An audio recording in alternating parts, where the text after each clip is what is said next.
bàn mui tia đây nè rồi ô lọ chip này chạp tệp nè mùi khơi như vậy mùi không chặt à mùi không chặt và đàn chứ nữa su xây ra ngọt cái này là đi nhộng mà đó là ba bọn này lời đi pung là vào bị bật mà đó là hai chục mong pram mà lời đi mong của mũi cái chân từ mưa sài mưa tật lái với nhom pong tha mà đó ba bọn nó dương mưa tật lái hết tò máu dương bùm tray gì đó và tại đặc bản bùm mà đây lời chào mưa tầm mưa chạy say tầm ngọt này bỏ vô ngọt này luôn chim muối ngay rồi cứ cô một non màu nước thì muối dương tầm mưa say thì phí dương một mưa ngày rồi chờ một bộ xa tên tên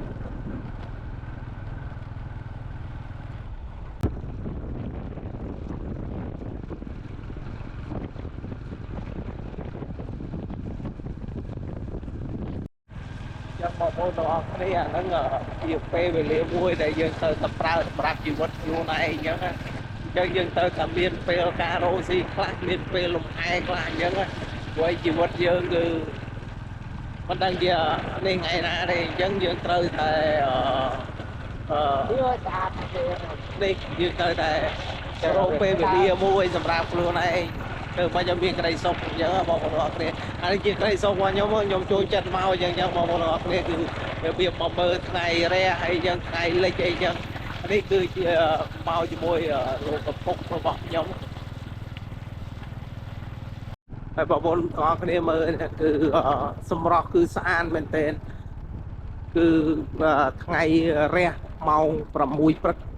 màu pram cả là màu của mùi prất này màu của mùi prất cứ san bên tên màu của nó này anh ấy là plei dương chỗ sai màu của nó này plei cứ riêng của bạn thế vậy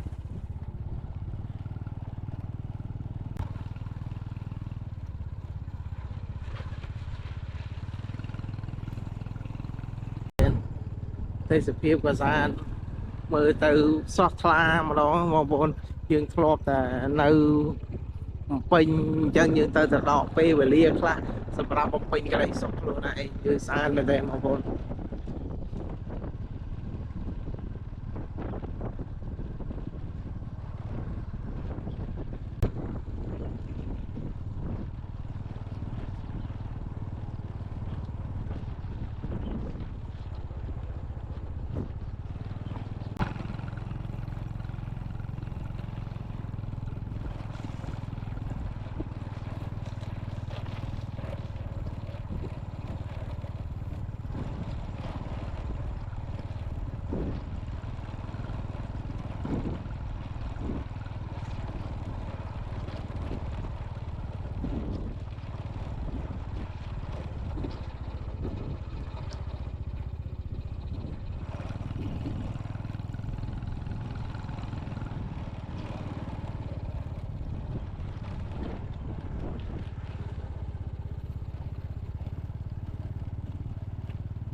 tay dân đi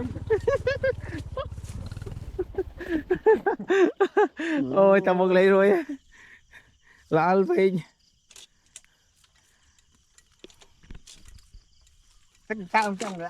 từng sao mình là alpin này là màu của môi chất lửaแล้วดอกโตมันบางคนบอกนี่ดอกโตมันเมื่อคืนโตปลา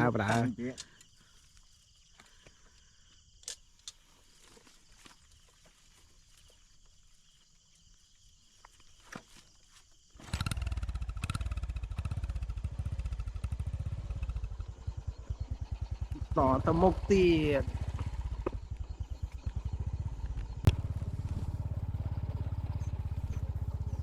โตมาบอกผมโอเคตามสไลด์บอเยอะอันนี้คือสไลด์บอปุกยมสไลด์บอปุกยมในภูมิปลายโง่คุมตะปนสก សង្កែខេត្តបាត់ដំបងបងប្អូននេះគឺទេសភាពស្អាតមែនទែនគឺចង់លងអញ្ចឹងពេលដល់បានមកខេត្តម្ដងបងប្អូនចិត្តអត់ចង់ទៅវិញទេឮសំឡេងសัตว์យំផងឮអឺ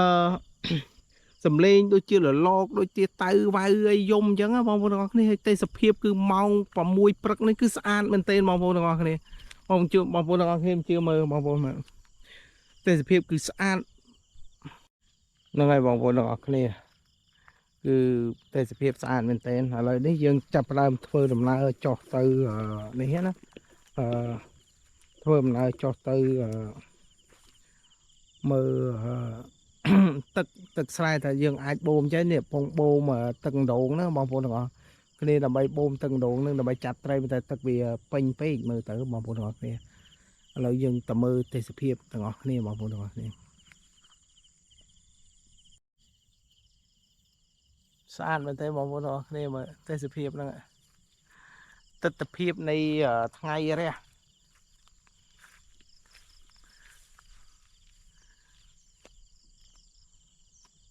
ស្អាតណាស់បងប្អូននិយាយមែនស្អាតមែនគឺពេលដល់យើងមកអញ្ចឹងហើយចង់និយាយថាលងសម្រស់ធម្មជាតិណាបងប្អូនទាំងអស់គ្នាគឺនិយាយមែនអត់ចង់ទៅវិញគឺចង់ប្រើជីវភាពមួយដែលនៅ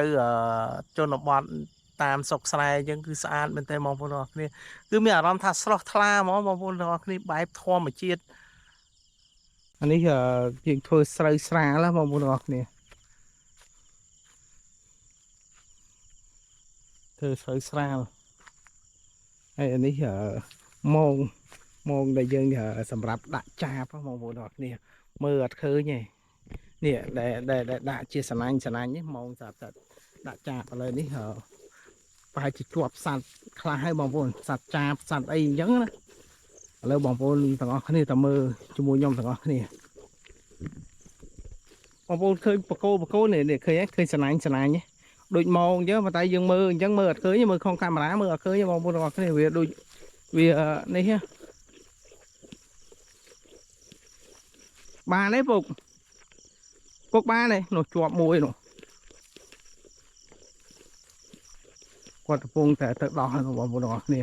បានមួយតែបានចាបមួយកសកាកែវជាមួយទៅដល់សិន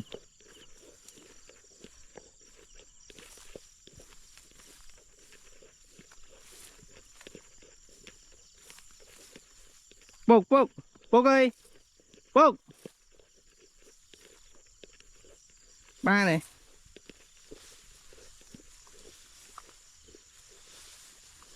ត្វគេនឹងពុកមើលសត្វអីនេះចាប់ទូនឹងណាអូតិចចាប់តិចទីនោះចាប់ទេទេចាប់តិចអូនៅរស់ដែរនោះនៅរស់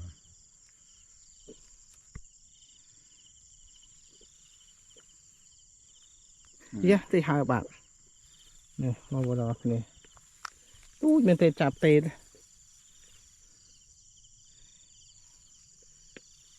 បានមួយមើលស្រូវល្អមែនទេបងប្អូនគ្នាឮតែសំឡេងចង្រិតយំចេត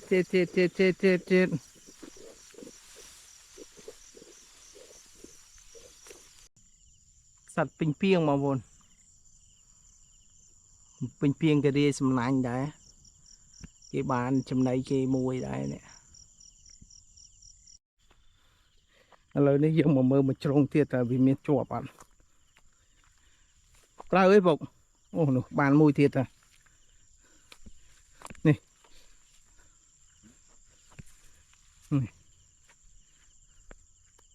សត្វអីនេះនៅរស់ទៅនៅរស់ចាប់ទុកវាសិនណាពុក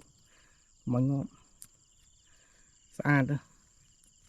អានេះចាប់ពូបានតែប៉ុណ្្នឹងអីនឹងគេហៅចាប់ពូគេពុកគឺនៅតាមយើងនៅជនបទអញ្ចឹងបងប្អូនគឺយើងដាក់អញ្ចឹងដើម្បីហូបយើងមិនមែនទៅជាទងទ្រាយធំអីទេគាត់ដាក់សណាញ់ត្រូវអនពីជាប់ឯណាទេជាប់ខ្លាំង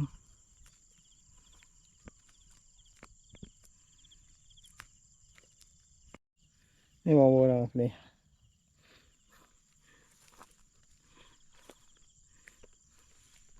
នេះនៅបានមួយទៀតទេនេះយោអូល្អល់ជីបនេះចាប់ទេពនេះមើលឃើញអីមើលខំចឹកបដានចេះហ្នឹង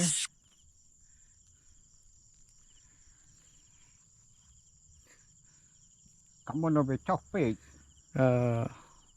វាចុះស៊ីស្រូវពេកហ៎បង sao tôi mình chênh đây về đây nó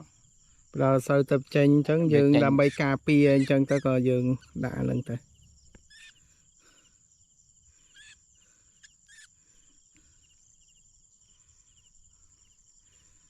និយាយពីទេសភាពវិញចុយស្អាតហ្នឹងបងប្អូន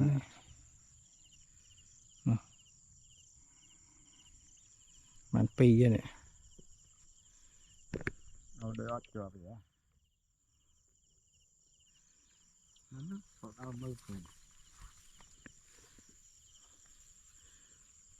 ចាប់ទេបានពីរឯងបងប្អូនទាំងអស់គ្នានេះចាប់ផ្ដើមឡើងទៅវិញបងប្អូន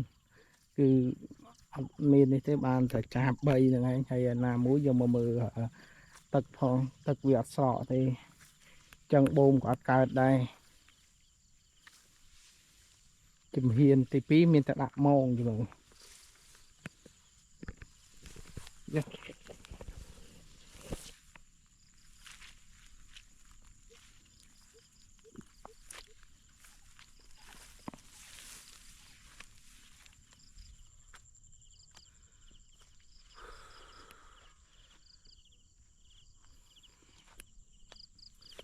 នេះជាខ្ទមបោះពុកតែគាត់ធ្វើអញ្ចឹងសម្រាប់ចាំស្រែចាំអីហ្នឹង